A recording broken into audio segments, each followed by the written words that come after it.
ya bi bomo mo iri abe. Osuna wo mi ni amini abosunu. My soul, and my kidney bleed. Yeah. Osunu ni kidney we na bleed na gba e sagi kwan. I'm na me go Erhiagbonye. What are you? Well, I mean, it's mama down with the fire now. Tragedy. They go walk go move bo. I say keep quiet, don't talk. They go move bo. I say keep quiet, don't talk. Oh, don't talk, not talking. Jaro, you make that vabi down your own. You know me now. Okay, small madam. Okay, do twag. Okay, do twag benia. Oti o no di oni. De fia boya menoro ye. Wenye. Ha? Ogo wa uhia. Okay, small madam. Here to we ko ya. Akpoko ya to ye egbe ano na wa fia. Ya ma we na. Ata mo wa ropa. Original kid on me wa post na do pa. Me wa be small madam we America. Come and meet me, sir. No, Alalega. Me was who were there. I know why you born me. You born me. You are take back when I'm been a oh. No, step cook. Not get you. Another bellow here. Oh, dog back on you. Now go for breed. What? Naturally, you. Your boy. Don't jamais cook with you. Ari ete ori we tana. Wogiti we no na ye bong na ye bong wogiti we o me ya we la luski ma ni ya lo pokio o agbonu yo ni anu we la luski o gbe me ma ko nu gbe oti we e to agbe la luski me na mi na we ona na we tanania ayin de mata no o no we na truth you just when wa mo ya le de ege wa ya mo de Dele o ba ha gbe dele ai ni o ma ti e gbe na wa kana ni e bi ro pa ma sun ro wa na o so aje o ya mo na kun de gbe mi ro pa Iye me mata mame agalu mo me leta ya kwe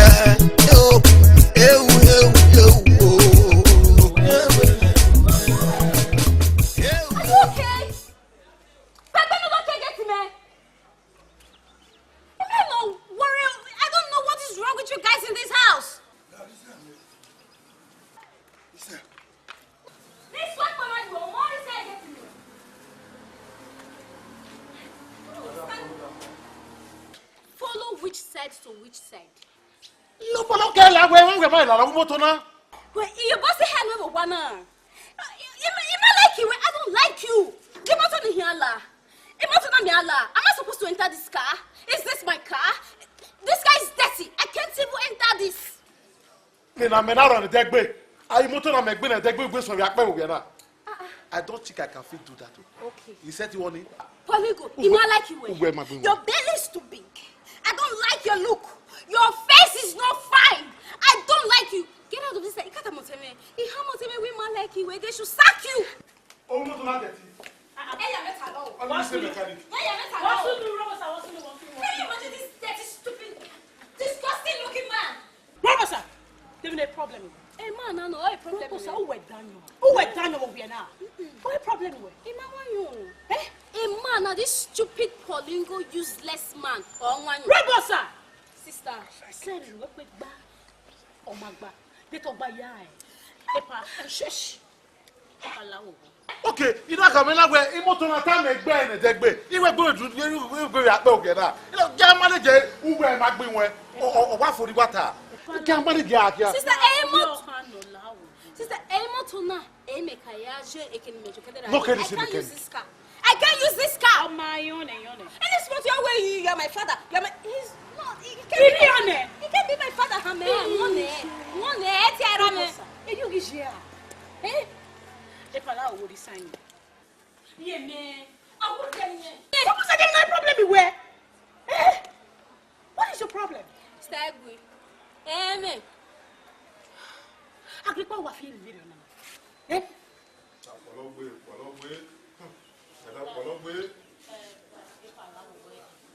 Wajo na mu ade kini. Lao. Mama me ade kini re wuti moto. I love you. You're the best sister. I love you. yareba. Yeah. Who is saying this? No yareba, no. Young. Muhe muhe nyawe la we ai. Na akia. Where ya keep on to me? Always say we. To pa ya take do roba. I'll take am go. E get away, can you hear me no aho? E go stay. E get very funny love. You know really we just go down there no. They get married funny love. Una women. Men cook. How can you fall in love with? Huh? Why don't you not love me? You know, madam, you funny. You do opportunity I'm in love too. You have to be here. You want person to change life. Oh, you're young moon. We'll change the life everywhere. We'll change the life everywhere. Get you around. Why you can look at the door? Why are you door? What are you doing now? The boss there? How will I come in? Where? Madam, why worry about? He's a give you a deal, Pavare. The bush in you and the stash. The body account. Oh, you're young boy. Oh, you're young boy. Start talking boy. When you turn, get you around. Walk here. No, that a mother. Walk out the bomb. Oh, pipi. Egg your enemy. Oh, not the bomb to where he never any. I'm in the other walking. Get. Do you dare you? Do you dare you? We put more over. Do you dare you? Juju, Ujama so me. He gets smart. No matter where I can you away. No, they didn't another. Oh, my nebozo. Why me? I will.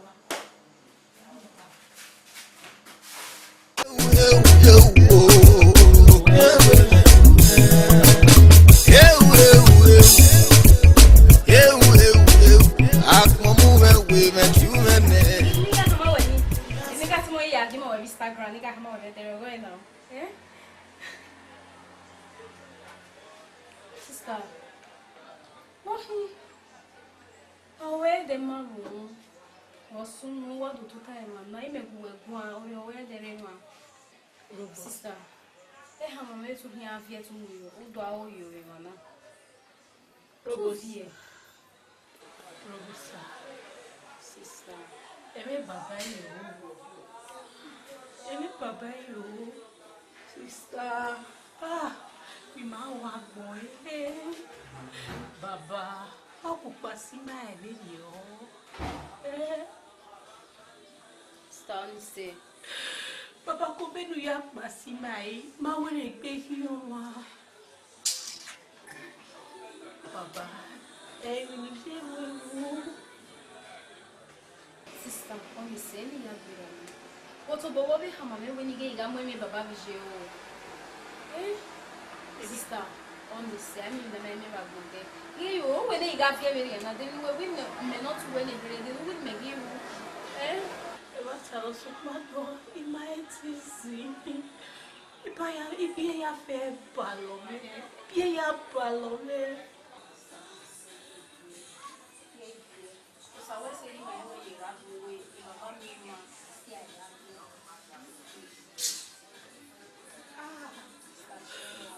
No better.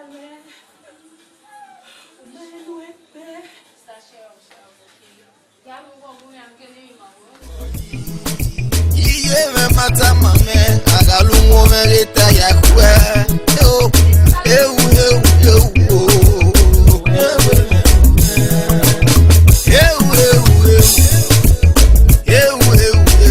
akmomu we mechumene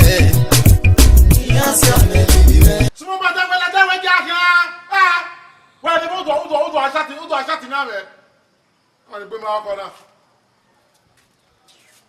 What is wrong with you? Why go out over that bottle?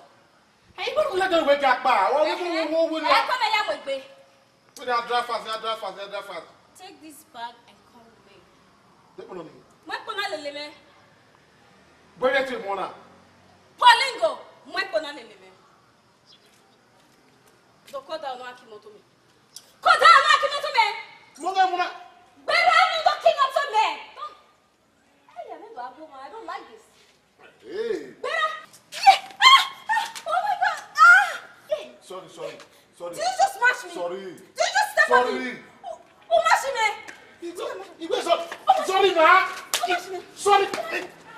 Sorry. What's up, mad? What's up? What's up? You will not make a question and not keep on to them. I know what's on my machine. Can you imagine that nonsense? Why will you step on me? Are you stupid? You are stupid. Oh, Machi, we're on a little bit. Yes. I'm not there. Yes. What's that? There's no problem. He stepped on me. There's no problem anywhere. Eh? I don't like this man. I like you. Are you okay? In fact, you're better now. You're no man better now. Wait, the better now. Who's that? Moving out of the motor. The better now. You're going to motor. You're no man better. You're the body. And I want to be.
America. Be my dog, you will be small, madam. Ima enue. Eyin agemo, ihe arule ade yo dawe mana. I got me to be who I got carry. He was salo bo am se kese ke wodo ana mi o. Ke get me America. Awa. Ke get me gume gbara. Where? O joe na yi. Ya won bi opa nu ya gugu alo na wo nge. O me no say na ke we. Nu de gbe mana ra we no. Nu de no mana de yo no. O ma de yo. Le gbo wa ya fe no de yo se. E ko no. Oh dear. Agbe na gun. Ba dere me. Every red on you. Red on you. No there. Na boya de kitchen. You do complain where? Compliment eri ate. Ne kwemu. Una ko me ra so ro kimene. E ko na ki we. Ba dere ni. Adawo. I'll rush you. Ba dere. Wow.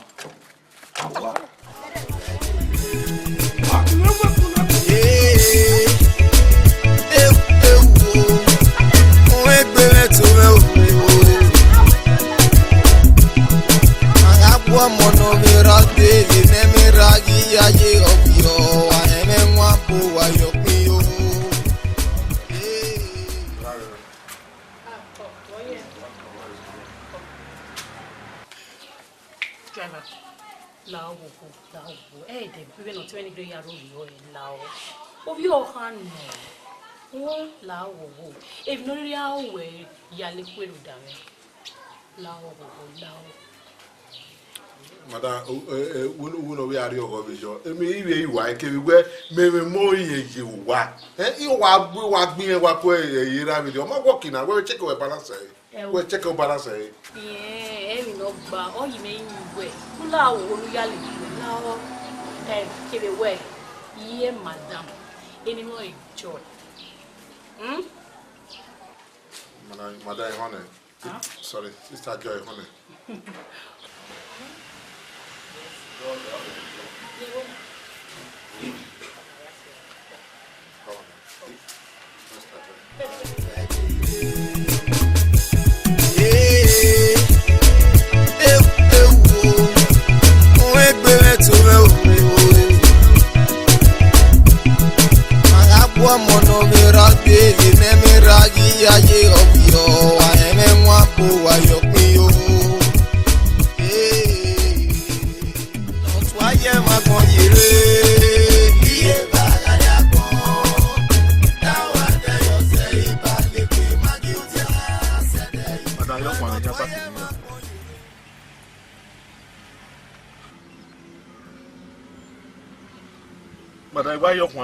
Are you talking to me?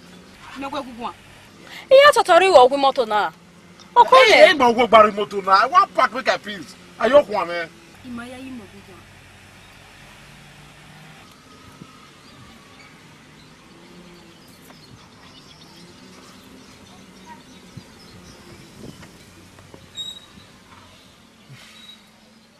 Suppose you no go park. Yeah, young man. I want peace for here. Okay, na ya totoru where? They totoru you for inside this motor. That you no mo ko when I. They do you. To hear you will not park without my consent. Oh, they will not know way. Say you do where? They do you. Eh? If I will not know where. O make let's never let show.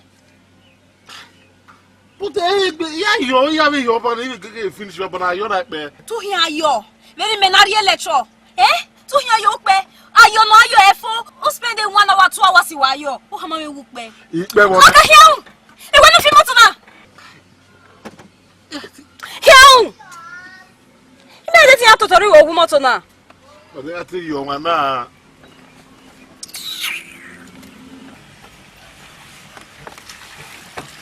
Wa ri pulele gbe no ayo yo hin wu moto nu mi awon. Ya totori we. It don't happen. Why it don't happen? It don't happen. Who else we can fall in the motor now? The thing don't happen. It don't throw away. Don't throw away. What throw away? Peace. Hey! You can't get it here, Totori. Why you big bear? Sorry, mistake, you know. Oh my God! I can't take this. You're so annoying.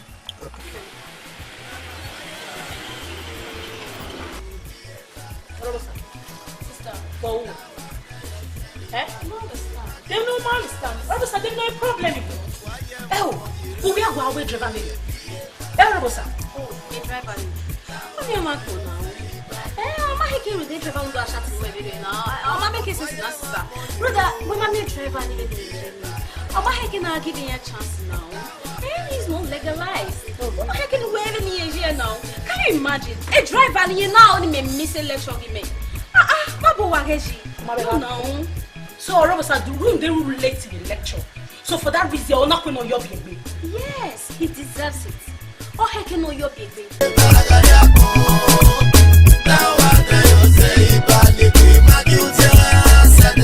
When not why am I born you?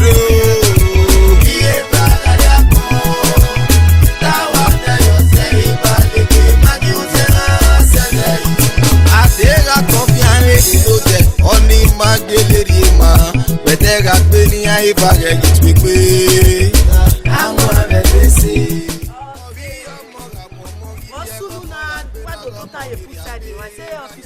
Mammy, when you will put side, what's soon? You may be here. You know, that's your bank.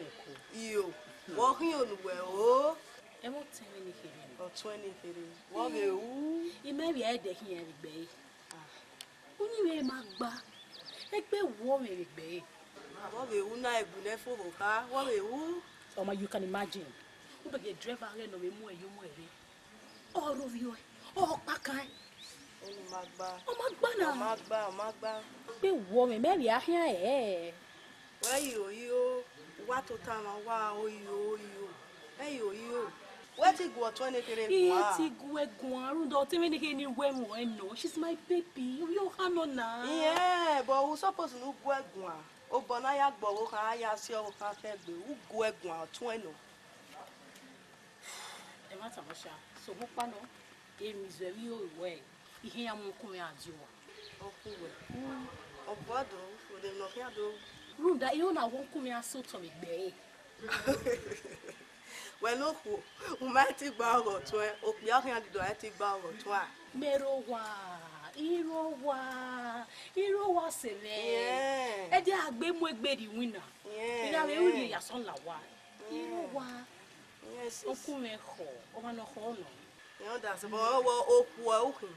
Why I take work was ever who, Elk, it's a gag baby, no. Many times, when you are complete down, or hogbe, or one agbe, or one igbe, on one way to one bow or robosai on Queen. On my video, very new time on my video. Yari, Abby, when the managing director of this hotel, what it to tie was a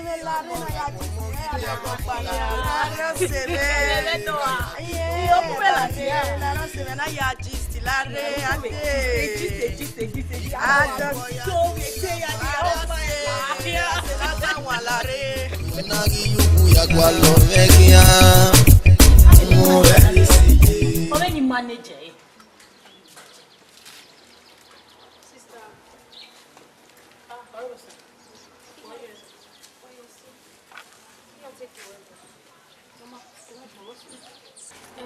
Sister, here where in the Yamuwa Tamai, near Masawano, then he gilly away a driver live one I you only feel with it, and the only way you when I'm going, then the yard where our facilitator or your bonnet now. Eh, he will in the yard driver and Marlin, ya bear shutting. Yeah, a cautious me judging me. Robusta. Robusta. Umaweho. A driver who. Yabo driver no yes. Sister Temobe. Let's say driver. Oh, devil. Nimi Ayagwe driver ni me. Why will I beg him for what? Even when you were based on my elder sister, the way I spoke to you the other day, it was not right. Also, you know when you don't me away. He ain't a driver now. I don't like him. He like a guy. The way I employ you one again, I don't like his look. His face is too funny. His belly is too big. Everything about him is somehow. I don't want him. I don't want him to be my driver. I man like it. Robosa. Everyone will describe it very. You man like it. Oh, yeah, can wear. What's about no gear? Eh? That is the problem. The way I employ one again, Egbe mayo hime. Eri ehiabiaje. Egbe hiabieti ohinye. What send it back here? Get my way. Send it back. Send it back. Yet here in your hammer when as I've said my own. Yet him, yeah. Hey. Stop honest. You may not. Yamik no real. You got me no real. And worry is so in you. If I'm more or got it again after no do one of the brown. Yes, no dinner. Or devil. Oh, my papa. Uta. And no honey. Eh, no, not honey. You're here to cure a madness when now. You're here to cure a madness when now. So he said it when I'm making out bassy. Sister, waiting with Pamo. You are to one. I'm you got one of those.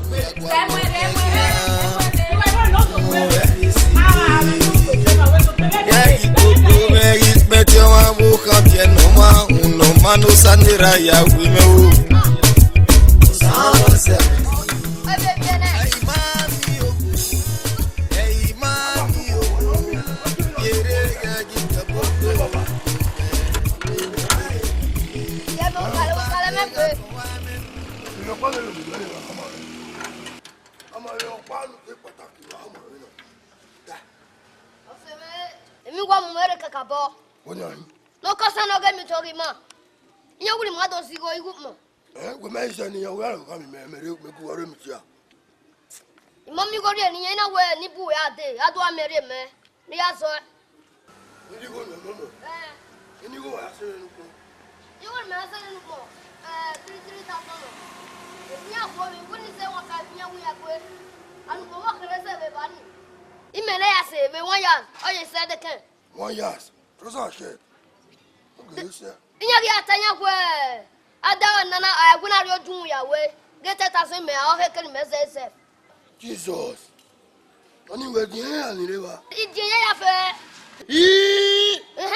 Oni atasin. Kuya me awe uki. Kala de ni. Hey mami o. Yere ga gita bobe o.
Promoter, so you are indoor and art. I'm not going to guess. If I allow was severe, I will go. Promoter, yeah. oh God. What good day? Why give the whole one up? Why was thinking? Why you not go to go to go to Oh, my severe, I will make a here. Why give the Hey, welcome.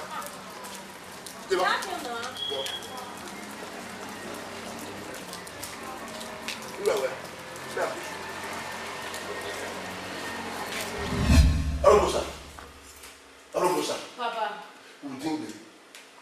You are in my head. You know you know it. What do you say? Okay, we may have now. They can show marijuana. We may show. Ah. Robosa, Magic Europa. Oh, when I'm a jet, he allowed you when I see me with it. Magic Europa. Ah. Oh, take it, Robosa. Why you what is sticking for the difference here? What is sticking for? Why you look? Me no pay guidance. No, me understand. Me understand. Okay, take it, Robosa. I don't know what I'm going like a new one, young woman.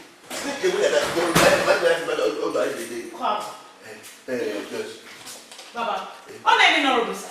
We're working in our Baba. No one told me why. Take it up, oh, we want like you, sir. Take it up, And why was my understand? Orosa, was soon. Well, just don't like it. If you oh, my mom, if you there's no problem with it. sister, man, ah, me, Robana, me, shake your rock bar. Me, understand it. can't why you want to be soup. Nigga, You be soup. I didn't put my hand. You bend with. you make it by 100. You get by 100. Italian. Hey. So the papa. Come again. Why are you? You want Who do you want? They're not back. Why? No, I already ma. We were knowing. me open na ya no ya de na. Me na ya de na. Yeah, we never say that. What do you what do you that's go back. Gist I'm like a gist. Yeah, you dolly. I'm like a. Yeah, we lie. We go over. We are not liking you. What we liking you? Liking it, but only any level. What do we are? I understand. Yeah, dolly. We just say. Only a gist. Oh, Baba. I will just see. Okay, fine. We didn't gonna try this. Okay. The guy you.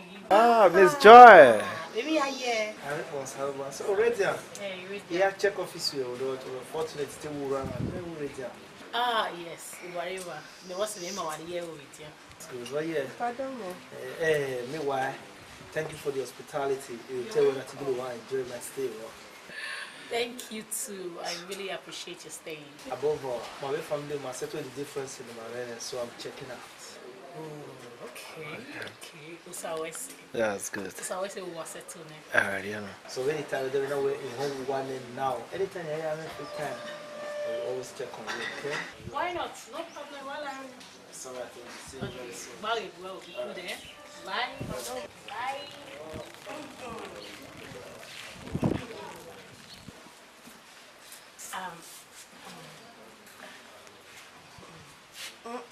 One day.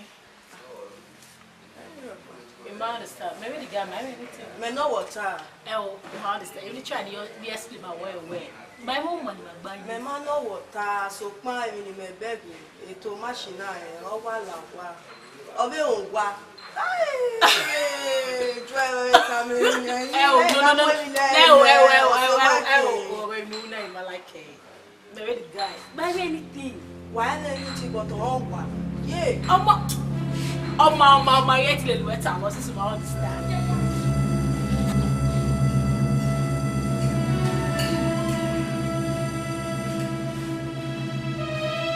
What? Who here day? Who here day ways? Any day. Oh, we here go do. And then I am go where? And then you may hear where am we? I can't tell me.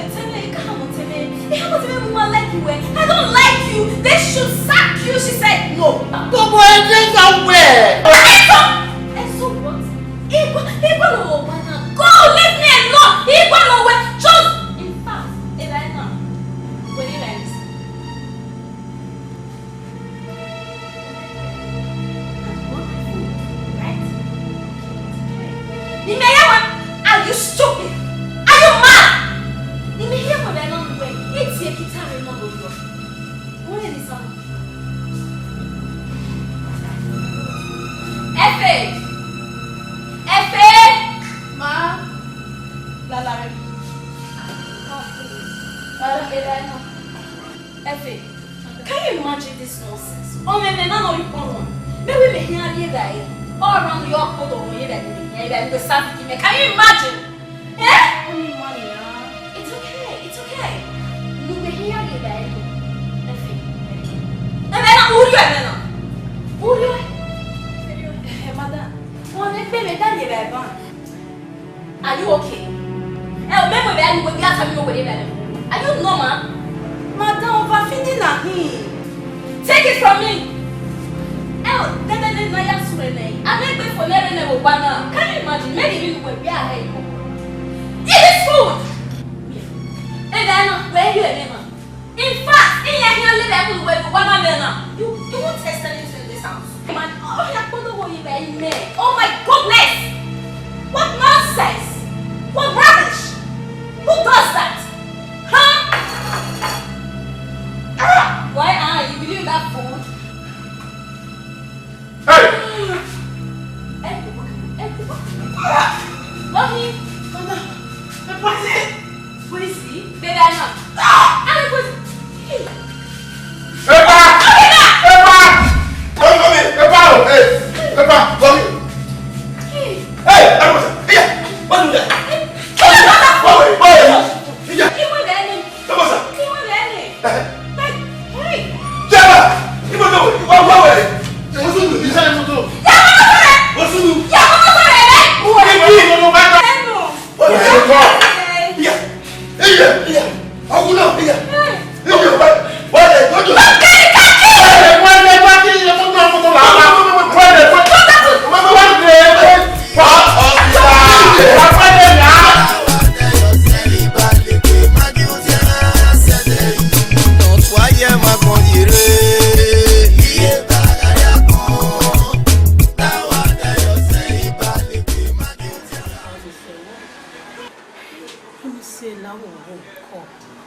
If you want for him,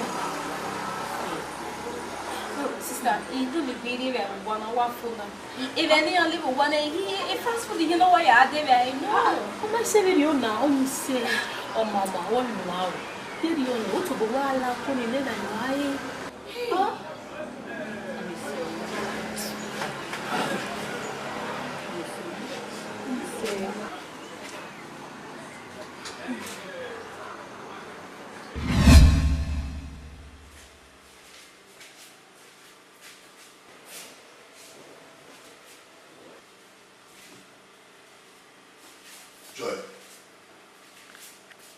Joy.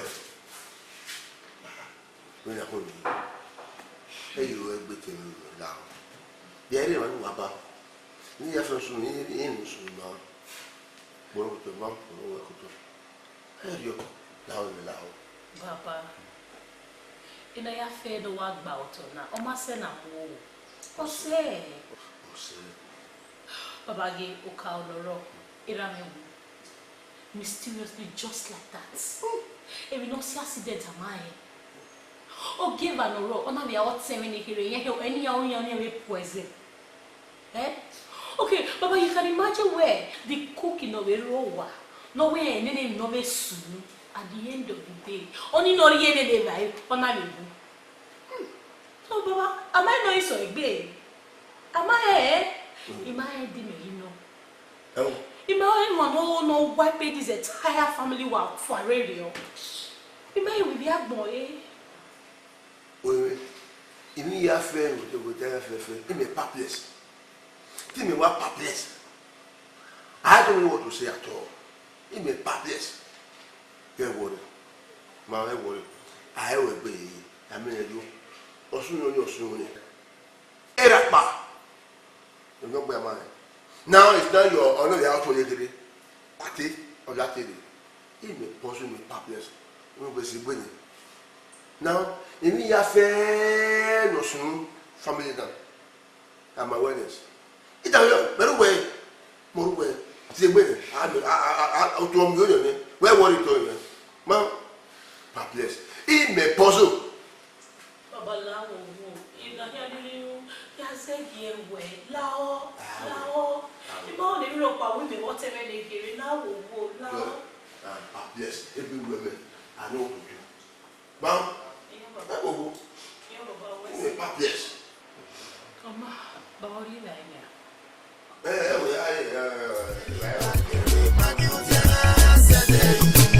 why am I going to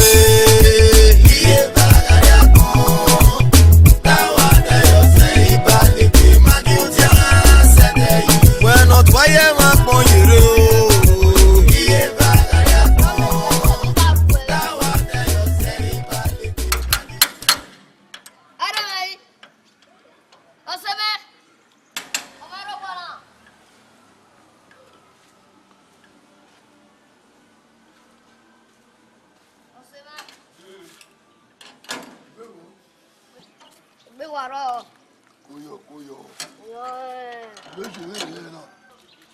America. Develop now, you know what Vani Bon. And my winner won't be good. My car will break your mind. And I would need a well who got the gore on a wag. When I care, when I saw a wow. When I care, and you know what I don't want to work with. What do you pumping on? Open a tap. You look at us, I'll have back. Iki, what are you doing? What are you doing? Wow. Yeah, the woman, what are you doing?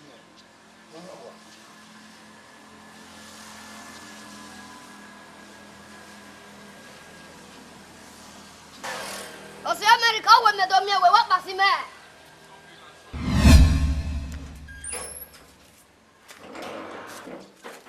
Small madam. Love you. Yeah. I say, we don't do it, but when you meet to your gate. You may able to be get on a me. Never go one on the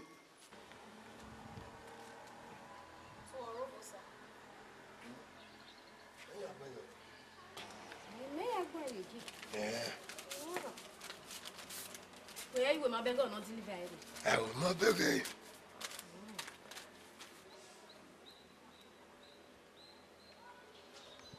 You won't escape the next death plan.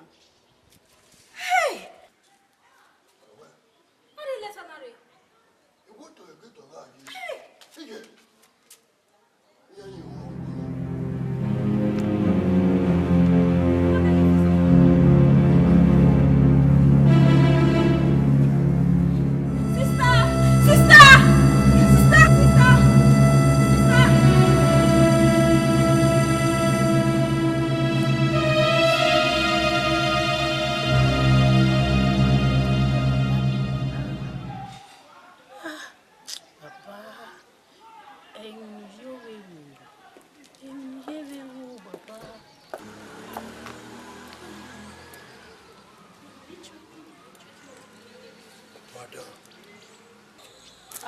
Get ma.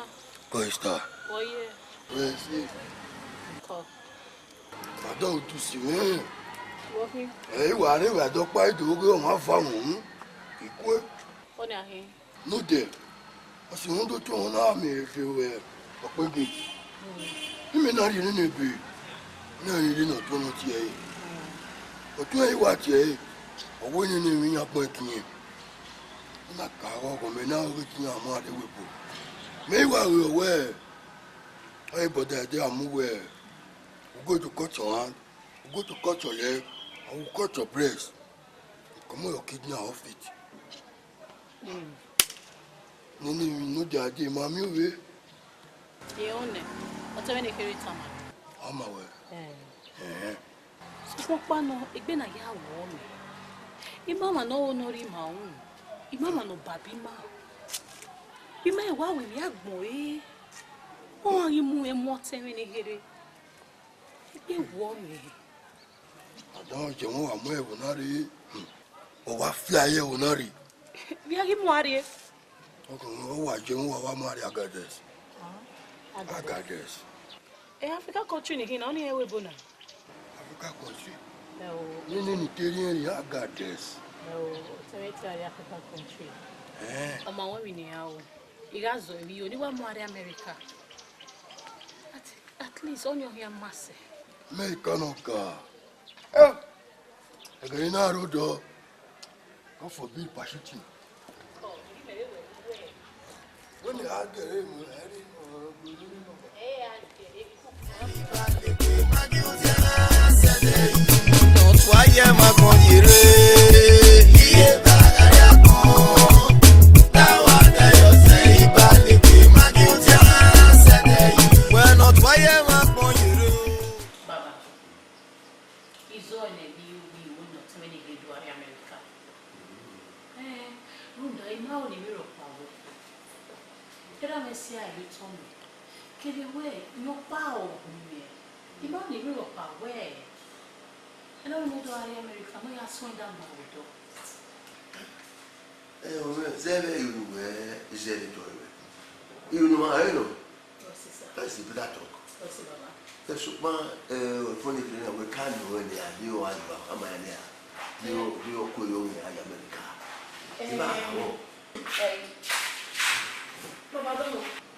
I have you.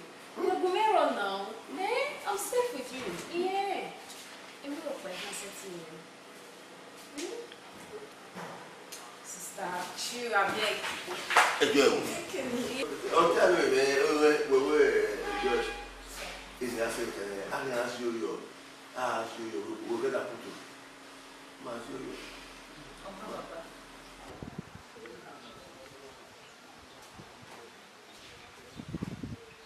Excuse me, madam. Yes. Oma did what's it? Oma. Oh, where? Who by me? Uwa.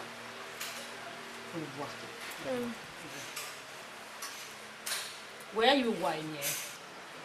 Oh, by me, don't tell me. Oma, you know what's it?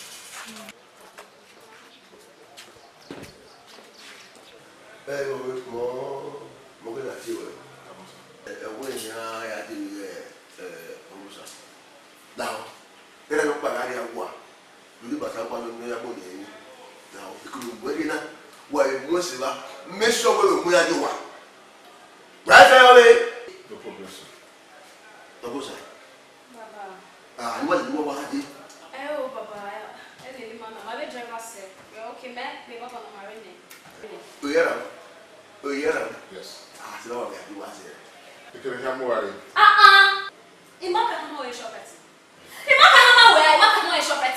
Why we need to? The Sapler Road. Okay. That's how you No worries. don't join that business. Don't join at all.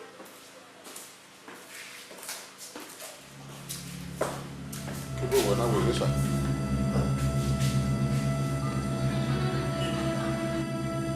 Hello. Waligo. Run out. Yeah, run out. Take it back. Yeah, run out. Waligo, what? You show where?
Let me tell you, my brother, Imam Momoro Pago, Nija Bowana.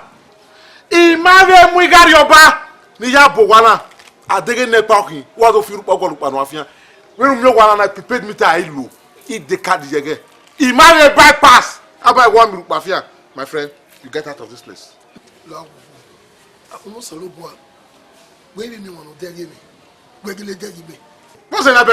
I see you clean a cray. You better weather. Oh, any rame jame or ragbon. Ega niki. Or waiting and set ya Erhiagbonye no soon wagbon no soon with me. Or when you are begging ya fair. Now you not get out. Even your body genuine, even your body genuine, and one agua. What about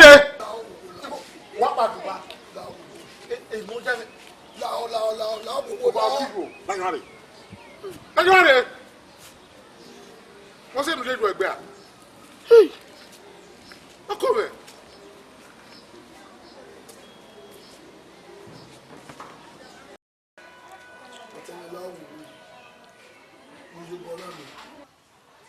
What my baby go meeting with you, Bonami? Nda, you make one sir. Go work by setting a beggy mania. Though ya may go with me when you are meeting with one. Look, you are your one, eh? Nulao. We may walk one the driver near, no ramu a year or an abbey. Lao, you know what you want, we are a man who are a year. Everybody driver ni, they when we are booming. We are going to see you in the naked yard. They not your gear in me. They not your game in the home. Or we don't know again, naked in here. Lao will allow. Who you gonna me, Lao will you know my way? May I will drive a little bit. Hey, well, He said to you, my brother. My brother, he said to you. Hey, no, we do anyway. They won't go in away, and I'm not free. Some of it here.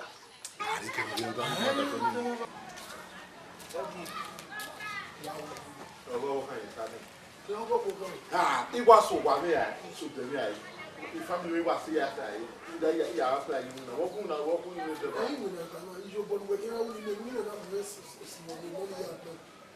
no, you may not your name again. You know, we are old. He honor. But we want condition, oh. Condition, a condition right where I want me where when he was saving go where no to not to my bewa. Here is any with any. You and Yahweh traveling on Europa. Who is Wesley? So, thank you. Wow, ne, we have a salo boy where you body guys in where? Where the guy? You not go. Freeze.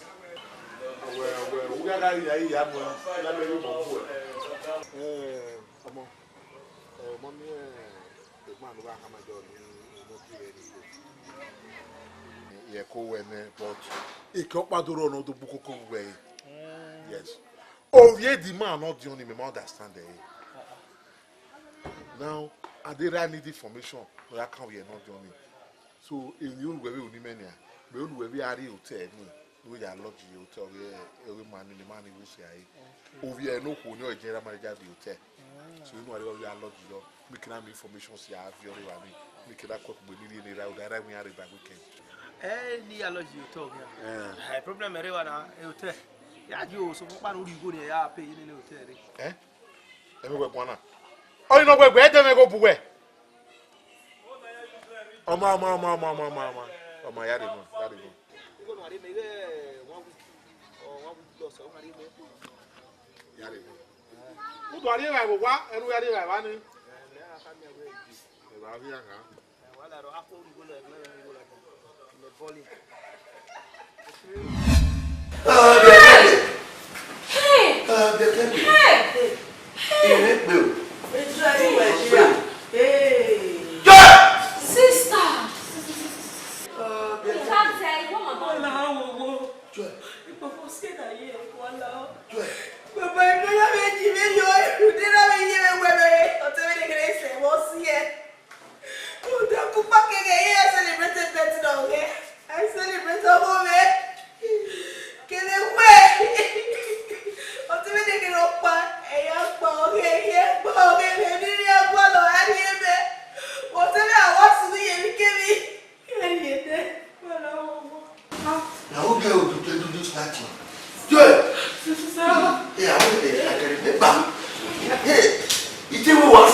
Can you imagine? Yeah, tell me a surprise. Look at your life.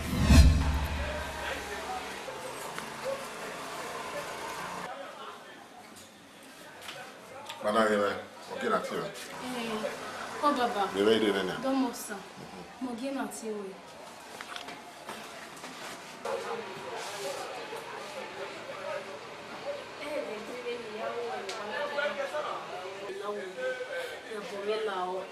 No way.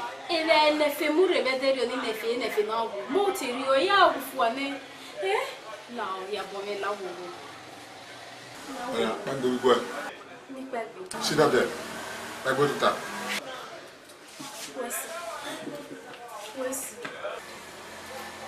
me, waking up moment. Era, your father, waking up moment. Come to me, wife.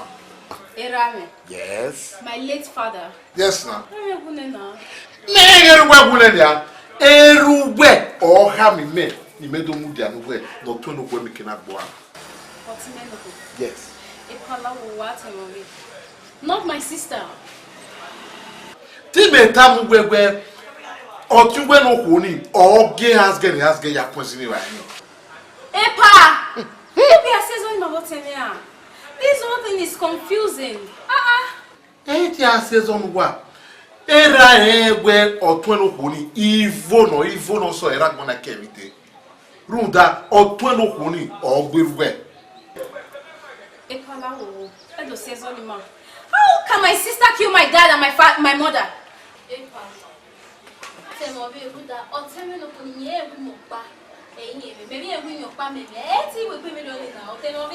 Everywhere time said your way, mega terminal my way or who can judge. Of course, he hears Jaji. The only sister I have, and she's the only one I have. She can never hurt me. She loves me so much. I always say, you do not say such about her. Otono huni gamo ye test. Mo ye test. Otono a passé test ni da make a die. Pass it to can fail I don't believe him sana. Maybe my test otono huni e go for. To the test. After the test, I not play reggae neba. One me go to feel the blues. If you're ready to do it, you will live long. If you're not ready to do it, you will die young. Now you are confusing me. I'm confused. You don't know how to move it.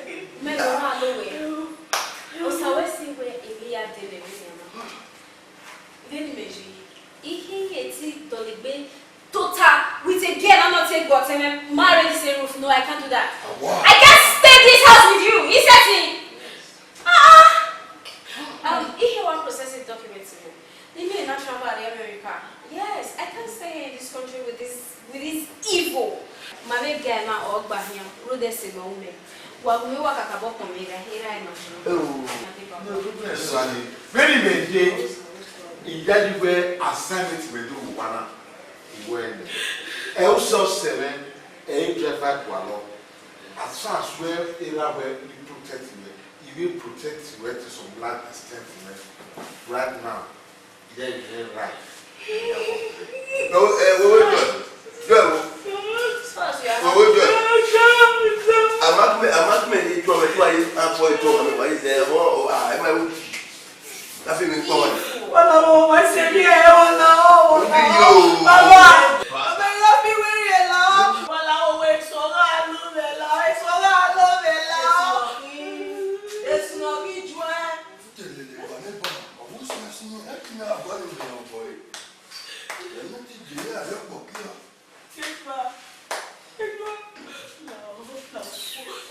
Don't come close to me.